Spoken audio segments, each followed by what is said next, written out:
जंगल में बहुत से भेड़िए और दूसरे जानवर होंगे, लेकिन जंगल में शेर सिर्फ एक ही होगा। थलपति विजय का यह बयान आज हकीकत बन चुका है। दोस्तों, जब पूरा देश पश्चिम बंगाल की तरफ आंखें गड़ाए बैठा था, तब तमिलनाडु में थलपति विजय ने पूरा खेल ही पलट दिया। एग्जिट पोल्स में जिस पार्टी का कोई नामो निशान नहीं था, वो तमिलनाडु के नतीजों में सबसे बड़ी पार्टी बनकर निकली है। इलेक्शन कमीशन की वेबसाइट के मुताबिक 108 सीटों पर टीवीके की बढ़त है और विजय मुख्यमंत्री बनने की पोजीशन में आ चुके हैं। मौजूदा वक्त में थलपति विजय के घर पर जश्न का माहौल है। दो पार्टियों की उठापटक के बीच में विजय नया सितारा बनकर उभरे हैं। पर्दे पर उनकी आखिरी फिल्म जननायक को भले ही रिलीज नहीं होने दिया गया हो, लेकिन वो असल में जननायक बनकर तमिलनाडु की राजनीति में नया अध्याय लिखने वाले हैं।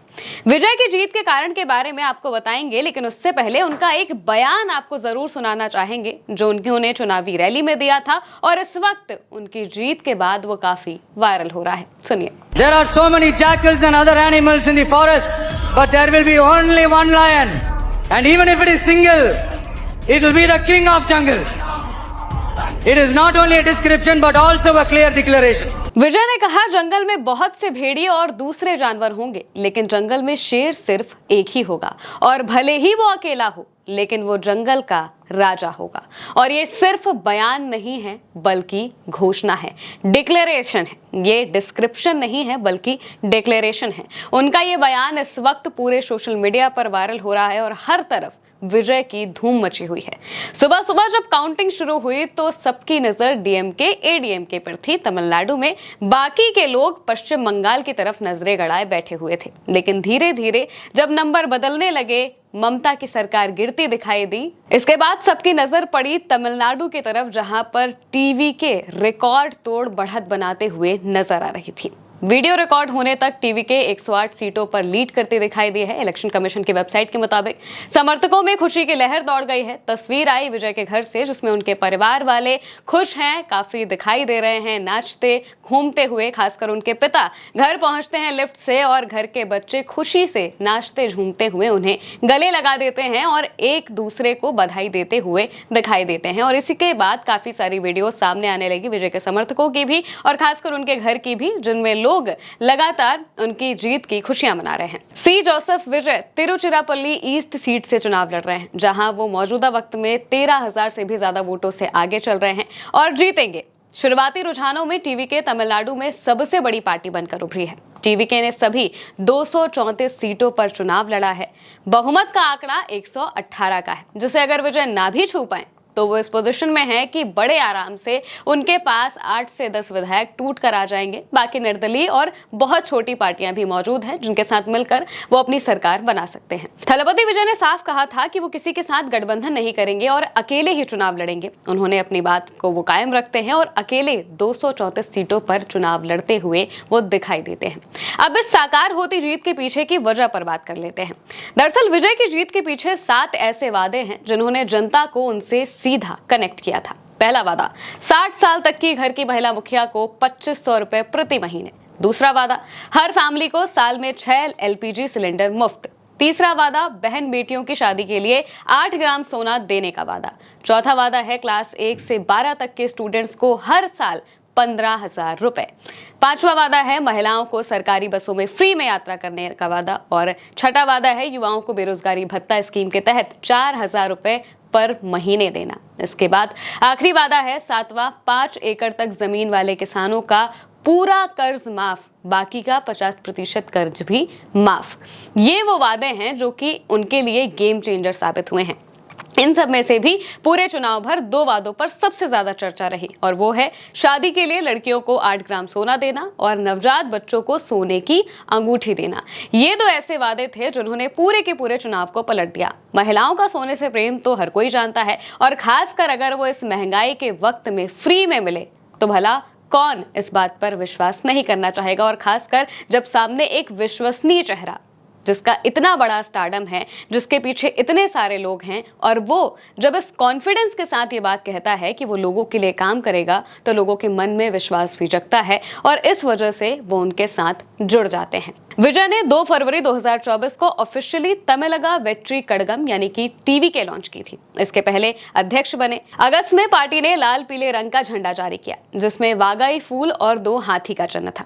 सितंबर 2024 में चुनाव आयोग ने टीवीके को राजनीतिक पार्टी के रूप में रजिस्टर कर लिया और 27 अक्टूबर 2024 को चेन्नई के नजदीक विक्रवंडी में पार्टी का पहला राज्य स्तरीय सम्मेलन हुआ। इसके बाद विजय राज्य में काफी एक्टिव हो गए।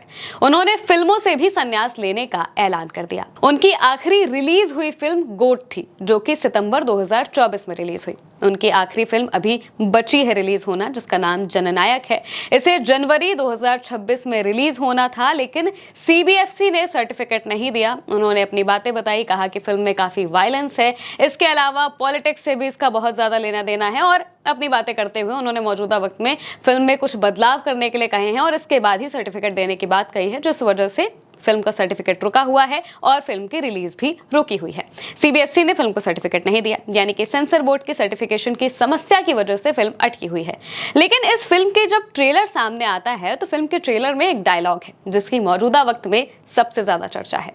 डायलॉग में विजय कहते हैं, मैं आ रहा हूं, मेरा वापस जाने का कोई इरादा नहीं है।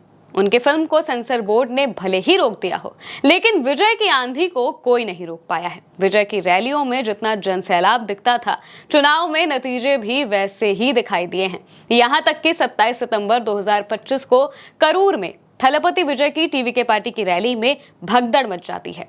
यहाँ पर भगदड़ की वजह से कई लोगों की जान जाती है। विजय को देखने के लिए भीड़ काफी ज्यादा संख्या में पहुंच गई थी और प्रशासन की लापरवाही कहें इसे या फिर ये कहें कि प्रशासन को अंदाजा नहीं था कि इतनी बड़ी संख्या में लोग आ जाएंगे, जिस वजह से भगदड़ मच जाती है और 41 लोगों की इसमें जान चली जाती है। साथ ही 100 से ज्यादा लोग घायल होते हैं।